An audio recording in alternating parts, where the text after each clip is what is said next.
আর উনি এটাও বুঝে গেছেন যে আমি মিহিকে শুরু থেকে ওনার থেকে দূরে রাখার চেষ্টা করেছিলাম।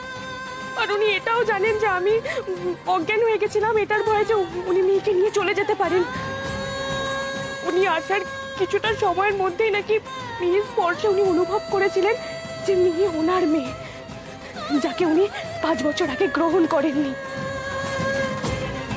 আমাকে পরে চিনতে পেরেছে। কিন্তু তুমি তো আমাকে চিনেছিলে, তাই না? আর তাই তুমি ভেবেছিলে আমি মিহিকে নিতে এসেছি। উনি 5 বছর আগে বাচ্চাটাকে নেবেন না সেটা জানিয়ে দিয়ে আমেরিকায় ফিরে যাওয়ার পর নাকি মিহির জন্য মন কেমন করতো।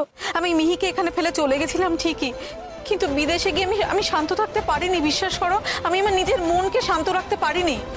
কিছুদিন পর আমরা মিহির খোঁজে আবার ফিরে এসেছিলাম। বিশ্বাস করো, হন্যে হয়ে খুঁজেছিলাম আমরা তোমাদের, পাইনি।